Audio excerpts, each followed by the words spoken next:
டடடடா என்ன ஒரு எக்ஸ்ப்ரெஷன்! அந்த அவர் ஒவ்வொரு இடங்கள்லையும் அந்த பார்க்குற லுக் இருக்கட்டும், கால் மேலே அந்த சேரில் கால் போட்டுட்ருக்கிறதுக்கும், அந்த பட்டு வேஷ்டி சட்டைக்கும், அப்பா என்ன ஒரு லுக்கு! அப்படியே சுற்றி போடணுங்க. உண்மையுமே நிறையா கண்ணு வைக்கிறோம் இந்த பையனை அப்படின்னு நானே நினைப்பேன். ஸோ சுவாமியோட பேரண்ட்ஸ் கிட்ட சொல்கிறேன், எங்களோட அன்பு வந்து கண்ணு வச்சாலும் எதுவும் ஆகாது. அது ஒரு பியூர் லவ் இல்லையா?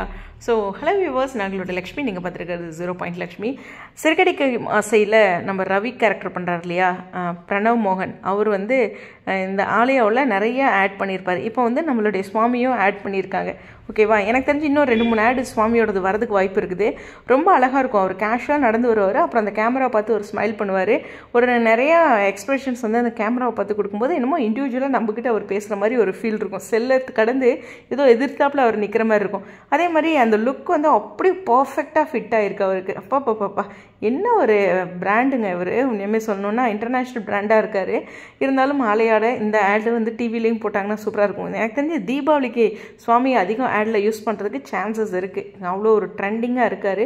ஸோ அந்த லுக் வைஸும் ஃபிட்டாக இருக்கிறது அதெல்லாமே ரொம்ப முக்கியம் ஒரு ஆடை பொறுத்த வரலாம். அதுவும் சுவாமிகிட்ட பர்ஃபெக்டாக இருக்குது. இந்த பர்டிகுலர் ஆடில் அவரோட ஒவ்வொரு எக்ஸ்ப்ரெஷனும் சூப்பராக இருக்குது.